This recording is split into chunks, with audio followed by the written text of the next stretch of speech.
అందరికీ నమస్కారం.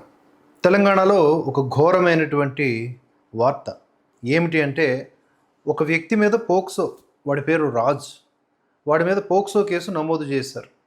దానికి కారణమైనటువంటి వ్యక్తులందరినీ, కుటుంబ సభ్యులతో సహా ఏం చేశాడంటే ఈ మృగం జైలుకెళ్ళి బయటకొచ్చిన తర్వాత అందరినీ ఊచకోత కోసి చంపేశాడు.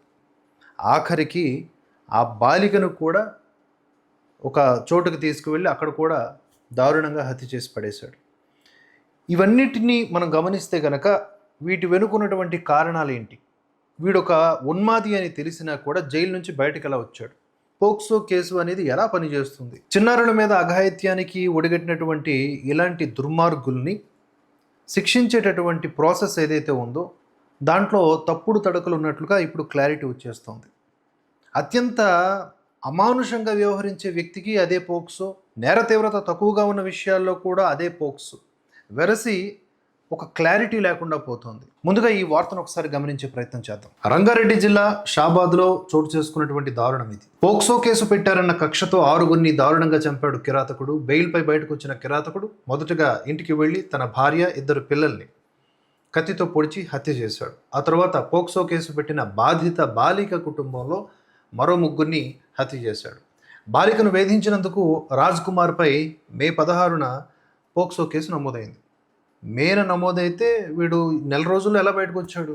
మే 26న అరెస్ట్ అయ్యి జైలుకి వెళ్ళిన దుర్మార్గుడు జూలై 10న అంటే గడిచిన శుక్రవారం బెయిల్ మీద బయటకు వచ్చి తిరిగి అత్యంత కిరాతకంగా దారుణానికి ఒడిగట్టాడు. అంటే ఇన్ బిట్వీన్ టైంలో వాడికి జైల్లో కనీసం కౌన్సిలింగ్ ఇచ్చారా? వాడికి ఏ విధమైనటువంటి మానసిక పరివర్తన వచ్చే ఏర్పాట్లు చేశారు? అంటే ఒకడు అరెస్ట్ అయ్యాడు, లోపల దోసేశారు. వాడు ఎందుకు అరెస్ట్ అయ్యాడు, వాడి యొక్క స్వభావం ఏమిటి, ఇవన్నీ కూడా గమనించాల్సిన బాధ్యత అధికారులకు లేదా? మళ్ళీ ఆ మృగాన్ని ఎలా విడిచిపెట్టారు? న్యాయస్థానాలు ఎలా పనిచేస్తున్నాయి అసలు? ఇక్కడ విషయాలు మనం గమనించుకుంటూ మిగతా వివరాల్లోకి వెళితే, ఇంటికి వెళ్ళి తన భార్య, 2 పిల్లల్ని హత్య చేశాడంట. అంటే ఏ స్టేట్ ఆఫ్ మైండ్లో ఉన్నాడో చూడండి ఆ మృగం. ఆ తర్వాత బాధిత బాలిక తల్లి, నాయనమ్మలను కూడా హత్య చేశాడు అడ్డొచ్చారని చెప్పేసి. బాలికను ఊరి శివార్లలోకి తీసుకువెళ్ళి అత్యాచారం చేసి, అసలు ఏమనాలి చెప్పండి వీళ్ళని, ఆపై హత్య చేశాడు. వరుస హత్యలు చేసి పరారైన నిందితుడు రాజ్ కుమార్ ఆ తర్వాత విషయం తల్లిదండ్రులకు ఫోన్ చేసి చెప్పాడట.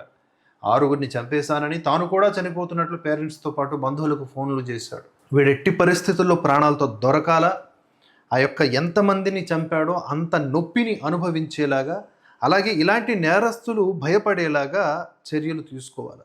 ఏదో మళ్ళీ పుట్టుకుమని ఎన్కౌంటర్లో లేపేయడం కాకుండా అవసరమైతే ఇది మరి కరెక్టో కాదో కానీ ప్రజలకు అప్పచెప్పేయాలి ఇలాంటి వాళ్ళని. హత్యల గురించి కొడుకు ఫోన్ చేసిన వెంటనే ఆందోళనకు గురైన తల్లిదండ్రులు వెంటనే పోలీసులకు సమాచారం ఇచ్చాడు. రాక్షసుడు రాజ్ కుమార్ దాడిలో చిట్యాల రుక్కమ్మ, చిట్యాల లక్ష్మి, మైనర్ బాలిక, భార్య పార్వతి సరిత, కుమారుడు పరీక్షిత్, కుమార్తె దైవిక్షిత్, 2 పిల్లల్ని కూడా పొట్టబెట్టుకున్నాడు. 3 ఏళ్ళు 2 ఏళ్ళు. ఈ తలుచుకుంటుంటేనే భయం వేస్తోంది, బాధ కలుగుతోంది. ఒక రకమైన నిస్సహాయ స్థితి. దేశవ్యాప్తంగా కలకలం సృష్టిస్తున్న ఈ ఘటనలో నిందితుడి కోసం పోలీసులు గాలింపులు మొదలుపెట్టారు. డాగ్ స్క్వాడ్ బృందాలతో వెతుకుతున్నారు అనేది వార్త. ఇది ప్రాథమికంగా వచ్చినటువంటి వార్త. ఇక్కడ వెంటనే ప్రజాగ్రహం పెళ్ళుబుక్కింది. నెల రోజుల వ్యవధి కాకుండానే పోక్సో కేసులో ఉన్నటువంటి నిందితుడికి ఏ విధంగా బెయిల్ మంజూరైంది, జైలుకి వెళ్ళినోడు ఎలా బయటకు వచ్చాడు, ఆ వాదించినటువంటి ఆ లాయర్ పుండాకోరు ఎవడు? ఎందుకంటే న్యాయమూర్తుల మీరు అన్యాయమూర్తుల? రేపిస్టులకి, పాపిస్టులకి, ఉగ్రవాదులకి, టెర్రరిస్టులకి అందరికీ ఒత్తాసు పలుకుతూ వాళ్ళకు కూడా హక్కులు ఉంటాయంటూ వాళ్ళ తరపున వాదించి ఏవైతే వస్తున్నాయో పైసలు, వాటితో మీరేం తింటున్నట్లు? వ్యర్థ పదార్థాలను తింటున్నట్లు. మనుషుల ఉసురు ఈరోజు 6గురు ప్రాణాలు బలవడానికి గల కారణము కేవలం ఈ మృగం ఒక్కటే కాదు. వీడి తరపున వాయించిన లాయరు, వీడి పట్ల నిర్లక్ష్యంగా వ్యవహరించిన పోలీసులు, జడ్జి, బెయిల్ ఇచ్చినటువంటి జడ్జి, ఓవరాల్గా ఇవన్నీ కూడా ఉన్నాయి మనం మాట్లాడుకోవడానికి. 1-2 ఎన్నో రకాలైనటువంటి కేసులు బయటపడుతున్నప్పటికీ ఇంకా ఒక నేర తీవ్రతను తగ్గించే చర్యలు లేవు. మెకానికల్గా వెళ్ళిపోతుంది వ్యవస్థ. అరెస్ట్ అయ్యేటటువంటి వీడి యొక్క మానసిక స్థితిని జైల్లో అబ్జర్వ్ చేసే మెకానిజం లేదా? అంటే ఏం చేస్తారు? లోపలికి పంపించేసిన తర్వాత తాళాలు వేస్తారా? అలాగే వీడికి ఎలా ఏర్పాట్లు చేశారు? పోక్సో కేసు నుంచి ఎలా బయటకు వచ్చాడు? ఆ పగ ఎందుకు భార్య పిల్లల మీద కూడా తీర్చుకున్నాడు? ఎంతటి భయం కలిగించేటటువంటి ఘటన చూడండి. షాబాద్ పిఎస్ వద్ద ఉద్రిక్తత. ఈ 6 హత్యలకు సిఐ, ఎస్ఐ కారణమని బంధువుల ఆందోళన. తప్పు లేదు ఈ ఆందోళన చెందడంలో, ఆందోళన వ్యక్తం చేయటంలో. ఎందుకంటే వీళ్ళు ఏం చేస్తారు అసలు? ఇప్పుడుకొచ్చి ఏవో సొల్లు కబుర్లు చెప్తా ఉంటారు ఈ పోలీసు అధికారులు బయటకు వచ్చి. మీరు చేసిన పాపమే ఇదంతా. ఉత్తి పుణ్యానికి కొంతమందిని లాకప్ డెత్లు చేస్తారు, చేస్తే అలా చేస్తారు. యూపీ సీఎం యోగి ఆదిత్యనాథ్ గారు ఉన్నారు, ఆయన వ్యవహరించినటువంటి విధానంలో నిన్న ఎన్కౌంటర్లు చేసి పడేయకూడదు. మళ్ళీ ఎన్కౌంటర్లు చేసి పడిస్తే కొంతమంది వస్తారు మానవ హక్కుల బ్యాచ్, స్వేచ్ఛ పేరిట మాట్లాడేవాళ్ళు. అట్లా ఎట్లా చేస్తారు, పోలీసులకు ఏ విధమైన రైట్ ఉంటుందని వాళ్ళ మీద ఎక్కేస్తారు. ఇలా ఎటు చూసిన ముందు వాళ్ళని లేపేయాలి, ఈ స్వేచ్ఛ పేరుతో మాట్లాడే వాళ్ళని ఎన్కౌంటర్లో లేపేయాలి. ఆవేదనతో మాట్లాడుతున్నటువంటి విషయాలు ఇవి. ఇక్కడ ఎవరికో వ్యతిరేకతని కాదు. ఇప్పుడు చూడండి, ఇప్పుడు ఈ సిఐఓ, ఎస్ఐఓ ఎవడైతే మనకేంటి, ఈ అధికారులు ఏం చేశారు? అక్కడ ఒక కిరాతకుడు అంటే వార్నింగ్ కూడా ఇచ్చాడు. ప్రీవియస్గా వాడు వార్నింగ్ ఇచ్చాడు, నేను జైలు నుంచి బయటకు వచ్చి మీ అందరిని చంపుతా అని వార్నింగ్ ఇచ్చాడు. అలాంటి వాడికి బెయిల్ ఎలా వచ్చింది? అంటే వాడి తరపున వాదించినటువంటి ఆ న్యాయమూర్తి, అదే ఆ అన్యాయమూర్తి ఎవడు, ఆ జడ్జి ఎవరు, ఏ విషయాన్ని పరిగణలోకి తీసుకుంటున్నారు? పేపర్లో ఉన్న అక్షరాలేనా, పేపర్లో ఉన్నటువంటి ఇవేనా, ఈ సాక్ష్యాలేనా? కాస్త మెంటల్ ఎబిలిటీతో, ఎథికల్ గ్రౌండ్స్లో, మోరల్ గ్రౌండ్స్లో ఆలోచించరా? వీడు ఒక మృగం, చూడడానికి కూడా అలాగే ఉన్నాడు, అటు మృగంగా. జడ్జిది కూడా తప్పే. మరి బెయిల్ ఎందుకు ఇచ్చారంటే నాకున్న రూల్స్ అలా చెప్తాను. నీ రూల్స్ని ఏం చేయాలి? 6 ప్రాణాలు తెచ్చిపెట్టాయా నీ రూల్స్? మొత్తం వ్యవస్థ అంతా ఇలా డొల్లతనంతో ఉంటే ఏం మాట్లాడతాం చెప్పండి? కిరాతకుడి నుంచి ప్రాణహాని ఉందని పోలీసులకు చెప్పినా సరిగ్గా స్పందించలేదని ఆరోపిస్తూ స్టేషన్ ముందు ధర్నాకు దిగారు. కేసు పెట్టిన చర్యలు సరైనవి తీసుకోలేదని ఆగ్రహం వ్యక్తం చేశారు. 6 హత్యలకు సిఐ, ఎస్ఐలే కారణమని ఆరోపిస్తూ వీళ్ళ మీద కూడా హత్య కేసులు పెట్టాలి. పెద్ద ఎత్తున నిరసనకు దిగారు. నిర్లక్ష్యంగా వ్యవహరించి 6 మృతికి కారణమైన పోలీసులపై చర్యలు తీసుకోవాలని డిమాండ్ చేస్తున్నారు. రంగారెడ్డి జిల్లా షాబాద్ మండలం దేవాలగూడలో శుక్రవారం అర్ధరాత్రి, ఇదంతా విషయం మనకు తెలిసిందే. శుక్రవారం అర్ధరాత్రి పోక్సో కేసు నిందితుడు 6 హత్య చేశాడు, కుటుంబ సభ్యులతో పాటు. నిలువెల్లా నేర ప్రవృత్తి ఉన్నటువంటి వ్యక్తి, ఆ బెయిల్ వచ్చినటువంటి వ్యక్తి 6 హత్య చేసిన ఆ మానవ మృగం మానసిక ప్రవృత్తిని గురించి తవ్వే కొద్దీ షాకింగ్ విషయాలు బయటకు వస్తున్నాయి. గతంలో ఇంటి పక్కన ఉండే అమ్మాయిని ట్రాప్ చేసి ఆమె కాలేజీకి వెళ్లే దారిలో ఆమెను ఇబ్బంది పెట్టేవాడు. ఈ విషయాన్ని గ్రామస్తులు చెబుతున్నారు. ఆమె వెళ్లే బస్సుకు అడ్డం తగిలి బస్సు దిగాలని, కారులో పోదామని ఆమెను ఇబ్బంది పెట్టేవాడని చెప్పి గ్రామస్తులు చెప్తున్నారు. అది వాడి యొక్క మైండ్ సెట్. ఈ విషయం తమకు తెలియడంతో అతన్ని హెచ్చరించి బాధిత బాలికకు రక్షణగా గ్రామస్తులు కాలేజీకు ఆమె వెళ్ళి వచ్చే వరకు ఉండేవారని తెలిపారు. ఒకరోజు బాలికను బలవంతంగా తీసుకెళ్తుంటే అడ్డు తగిలిన గ్రామస్తురాలికి నిందితుడు వార్నింగ్ కూడా ఇచ్చాడట. గ్రామస్తులు ఇలాంటి వాళ్ళని చేతుల్లోకి తీసుకోవాల్సినటువంటి మనిషి.